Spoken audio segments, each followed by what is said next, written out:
It's Politics 2.0 on Net News Ledger in Thunder Bay. This is James Murray. Tonight, Doug Ford, the leader of the Progressive Conservatives in Thunder Bay, at the Vinci Centre, delivering a speech to a partisan crowd at a campaign rally. Please allow me to introduce the man of the hour, the one who's going to help us clear this cloud of uncertainty that for too long has lingered above us. Please help me welcome Mr. Doug Ford.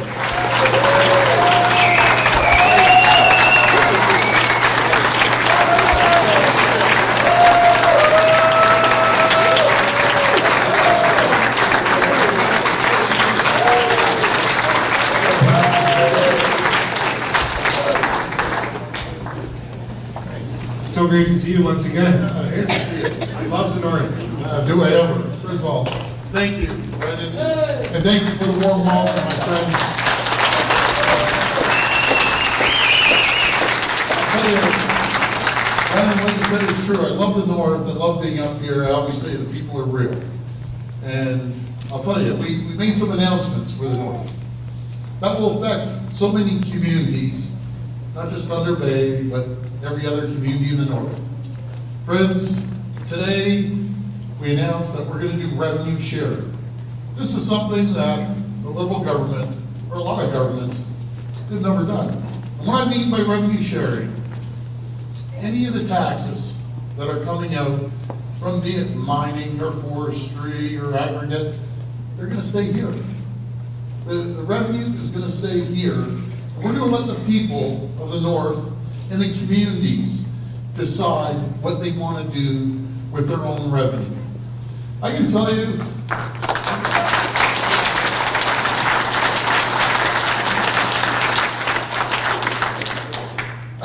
nothing's more frustrating than when the government, Queen's Park, goes to communities, be it Thunder Bay or Timmins or Kenora, and say, here's some money, and by the way, it's your money, but here's the money, and we're going to dictate on what you're going to spend it on. And by the way, if you don't spend it the way we want to spend it, then you aren't getting it. Now, that's not the philosophy. I believe in giving the community the money, and who knows better how to spend their own money than the community?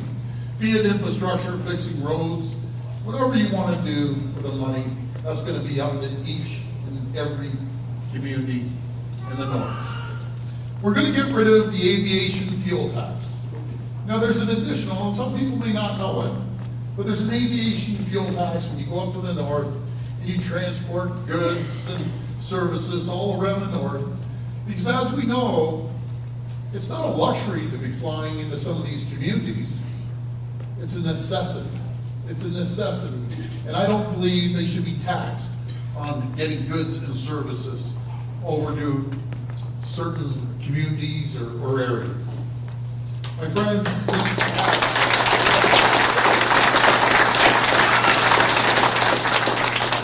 and then in communities all throughout the North, they always told me that they want to hop on a train and be able to get down to wherever they're going.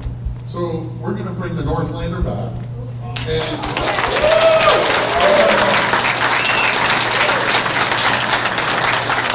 we're going to be able to make sure you have proper funding. We'll get that Northlander back, and people will have better freedom to be able to get from point A to point B, community to community.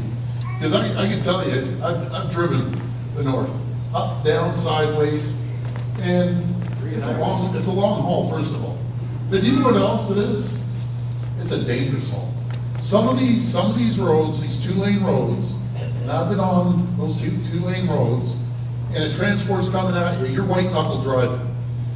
And I left Kenora not too long ago, and I know it doesn't apply to Thunder Bay, but I just want to tell you this story. There's a highway going from Kenora to Winnipeg, approximately 2 hours from each other. This year, 26 people have died. Think of that, 26 people have died on this 2-lane highway. So this is where we need to start spending infrastructure money, making twin lanes, until no one has to risk their life driving up north anywhere.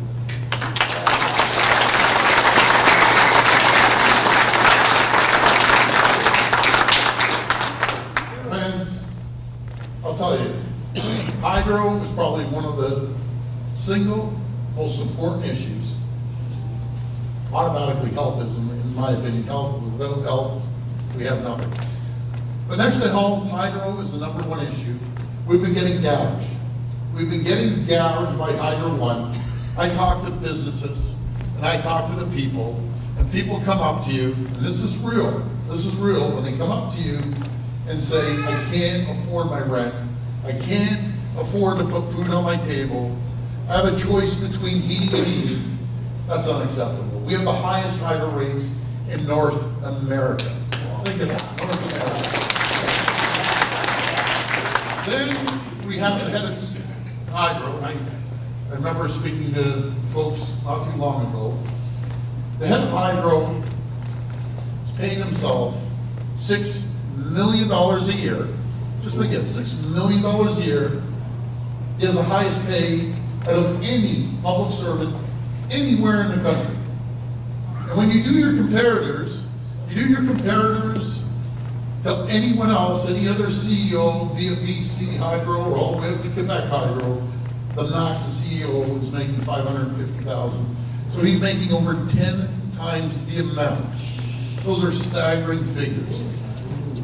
Then we find out, this story just keeps getting worse here, but what it shows you is a sense of arrogance.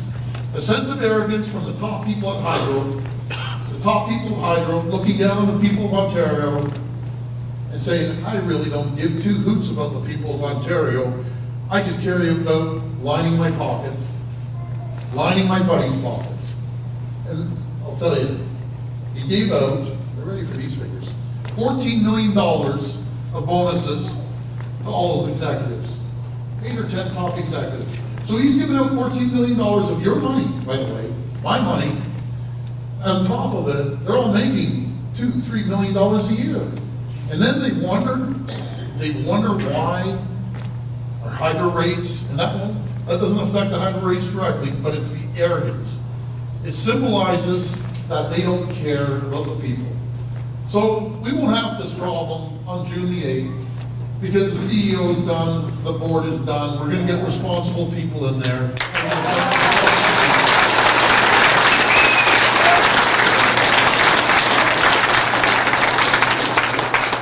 Friends, then what we're going to do is we're going to find out who's spending all our money. So we've called for an audit line item by line item, in every single area of the government. We're going to find out some staggering things about how the backroom deals have been happening, just like at Hydro. You know, when they had that kind of that nighttime meeting that no one knew about, they had it in back room somewhere. In the back room, they did one more thing I forgot to mention. They doubled their severance. In case they said, in case we get fired, we want to double our severance. So he's gone from the $6 million man to the $10 million man. That's disgusting. That is absolutely disgusting and shameful. And that's the reason we have to change the mentality. And that's the message we're going to send right across the province. See, all these guys making millions of dollars on the backs of the taxpayer. The party's over. The party's over with the taxpayers' money. They're going to start respecting the taxpayers. And when it comes to your money, I can assure you, we will leave no stone unturned to find out who's been spending your money. So we're going to do the line item by line item audit and expose all the backroom deals and who's getting rich off your money.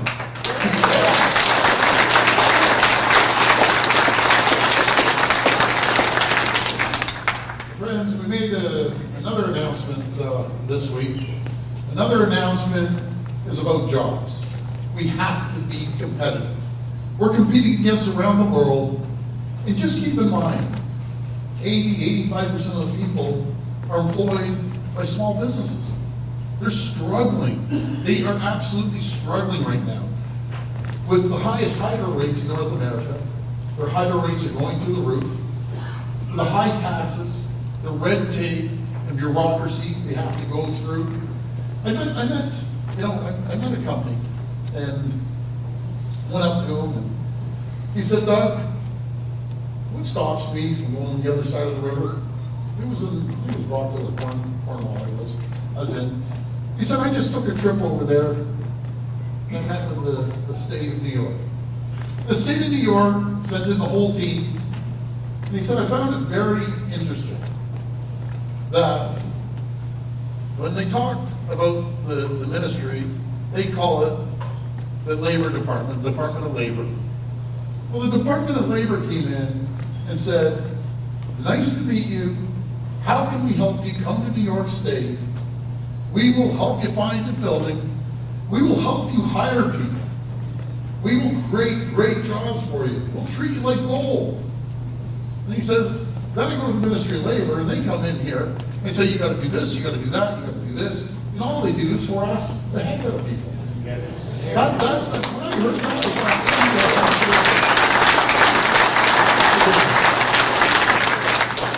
So my friends, to help the small businesses, the 85% of the businesses out there, and it's going to affect the medium and large because I want to keep, when I was up and up going, at one time we used to have 12,000 people, now we're down to 28, still a great company, but there's 600 other companies that rely on this one large company.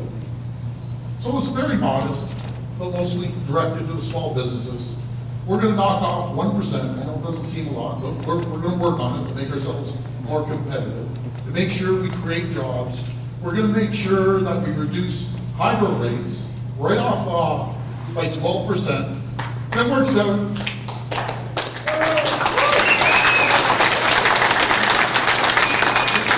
Just the beginning to get back to the people. It's about $197 a year. And again, it's modest, but it's responsible. But this is just the beginning. We have to start lowering the hydro rates, similar over in Quebec and right across the country and south of the border, when they have a lot lower, in some cases half and 2/3 lower than what we're paying. We have to get everyone in line to make sure the burden isn't on the back of the taxpayers. Another great announcement that we made was for long-term care beds. We will put 15,000 long-term care beds all throughout the province in the first 5 years, another 15,000 in the following 5 years, totaling 30,000 new long-term care beds. And I'll tell you what that does. That alleviates the pressure. So when you go to the hospital in Thunder Bay, or any hospital, you're waiting, what is it, about 4 hours, 5 hour wait? Couple, 3 hours? You're doing pretty good, 3 hours. Yeah, you're saying 10, he's saying 3, split the difference. Let's say 6, depending how busy it is. But we're going to alleviate hallway healthcare. Because we're going to make sure that we hear the voices from the nurses. We have a soft spot for it. We have the greatest nurses in the world right here in Ontario. They are the best. We have the greatest doctors in the world right here in Ontario. But they need to be heard. They need to be listened to. And that's the problem with this liberal government. They aren't listening to the people. And I believe in empowering the people.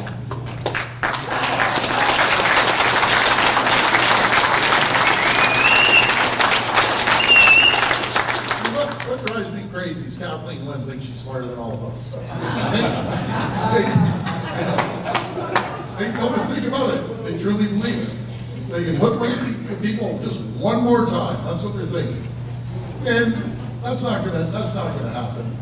Because we're gonna empower the grassroots people to stand up, have their voice heard. When you call the office or local government agency or an FPP that you need help with, you're gonna get your phone call answered. I'm not gonna change my phone number. My phone number is always gonna be here. I'm always gonna answer the phone and make sure I return calls. And I'll tell you right now, I'm getting about 200-300 calls a day, so just bear with me. If you give me a call, I may call you later tonight when you get a call. Friends, we have to turn this province around. And my friend Brendan and Derek over there, when they get elected, we will blaze a new trail. We'll blaze a new trail of opportunity and growth that this province has never seen. We will make sure we become prosperous once again, as we've been many years ago, as they used to call Ontario the engine of Canada. We will make sure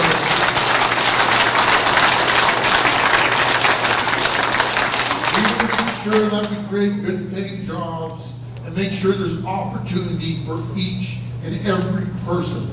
As I told my policy team, I said, don't send me one policy that is not beneficial for every single person in this province.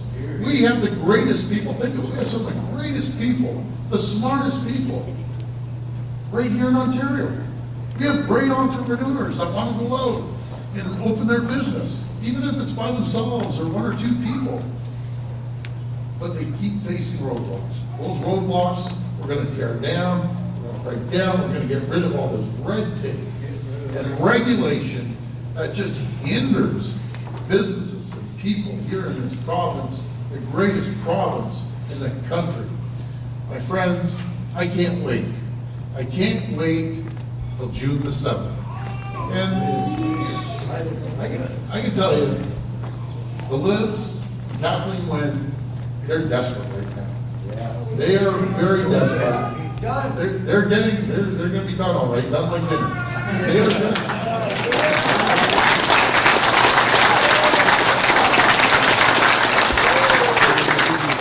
They're going to pull out every trick they can possibly pull out. They're going to get nasty. They're going to get personal. Well, I'm not going to get personal. I'm going to take the high road. I'm going to take the high road, but what I will do is we'll hold them accountable. We will hold them accountable on the record. And on the 7th, the 7th of May, we're going to have a debate. So stay tuned for this debate. It's coming up, and I'll tell you, it'll be an exciting night, to say the least.